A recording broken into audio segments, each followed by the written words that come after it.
नमस्कार साथियों। कभी कभी परिस्थितियां ऐसी हो जाती हैं कि भावावेश में आकर हम ऐसे कदम उठा लेते हैं जिसका असर पीढ़ियों तक होती है और उसका असर समाज के एक बड़े तबके तक होता है। बाप बेटी का रिश्ता दुनिया का सबसे प्यारा एवं पवित्र रिश्ता है।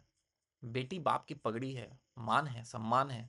जो बाप के जीवन मरण का प्रश्न बन जाता है उसका सम्मान। आज जो लोग राधिका की हत्या पर गमगीन हैं, उन्हें सोचना होगा उस बाप के दर्द को, उसके मर्म को एवं सामाजिक बदलाव को, जिसने उसे बाध्य किया कि जिसे उसने 25 सालों तक पाला पोसा, उसके हर सपने को अपना सपना मानकर साकार किया, उसे मारने तक की नौबत आखिर क्यों आन पड़ी। बेटियां नदी की धारा की तरह होती हैं। जब वो शांत हो तो दोनों किनारों को सींचती हैं, और जब उफान पर हो तो सारी मर्यादाएं तार तार। राधिका के बाप की मजबूरी वो लोग नहीं समझ पाएंगे जो लोग जड़ से कटे हुए हैं, क्योंकि जो लोग जड़ से जुड़े होते हैं उन्हें बहुत से सवालों के जवाब देने होते हैं। और यही कारण है कि प्रतिष्ठा के आगे प्यार का कोई मोल नहीं रह पाता है। मुझे ऐसा लगता है कि इस हत्या के पीछे ऑनर किलिंग का वो कंसेप्ट है जो अमूमन हरियाणा और यूपी वेस्ट में अपने चरम पर है। चार लोग क्या कहेंगे, इसका फैसला हंसी मजाक नहीं है। ये वही चार लोग हैं जिसकी वजह से सामाजिक मर्यादाएं एवं नैतिकताएं बची हुई हैं। और ये वही चार लोग हैं जिसकी वजह से राधिका को इस दुनिया से बाप के घर से पहले ही रुखसत होना पड़ा।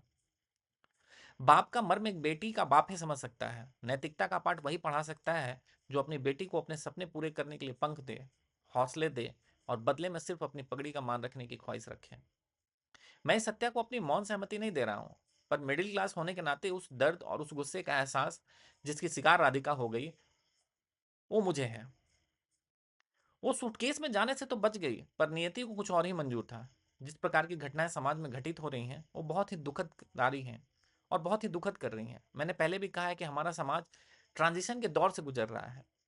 हिंदू समाज न ईस्ट का रहा है न वेस्ट का। हम सांस्कृतिक बदलाव के उस सफर के पुल पे या ब्रिज पे जो कहें, जहां इस और मर्यादा परंपरा अनुशासन की बेड़ियां हैं, तो उस पार उन्मुक्त गगन में उड़ती कटी पतंग से जिंदगी जिसका कोई नहीं। आपको याद होगा श्रद्धा वाकर की घटना। उसकी लाश फ्रिज में मिली थी। उसके बाप ने भी विरोध किया था, पर वो उड़ चली, और जब कटी पतंग की तरह वो उड़ी तो फिर वो फ्रिज में ही मिली। हालांकि राधिका हत्याकांड की अभी जांच जारी है, असल वजह भी शायद सामने आ जाए, पर मेरा मानना है कि समाज के तानों की वजह से कोई बाप बेटी की जान तो नहीं लेगा, वो भी उस क्षेत्र में जहां बेटियां अनेकों स्पोर्ट्स में अपने शिखर पर हैं। यदि तानों तक की बात होती और बात संयमन की होती, तो शायद इस घटना की चर्चा हम नहीं कर रहे होते। हमें इस बात को इस तरह से समझ सकते हैं कि अगर आप किसी की बेटी से प्यार करते हैं और उसके घर के सामने धरने पर बैठ जाएं, तो आप हिंसा तो नहीं कर रहे हैं, आप कोई पाप तो नहीं कर रहे हैं, मगर उस परिवार को और उस परिवार की प्रतिष्ठा की आप हत्या ही तो कर रहे हैं। समाज का कोई भी शख्स स्वयं में स्वतंत्र नहीं है, वह रिश्तों की बेड़ियों में बंधा हुआ है जिससे सभी अतरंगता से जुड़े हुए हैं। बेटियां जान से प्यारी होती हैं, सब घर की दुलारी हैं, पर उनसे हमारी पूरी सामाजिक प्रतिष्ठा जुड़ी होती है, पूरे परिवार की प्रतिष्ठा जुड़ी हुई होती है।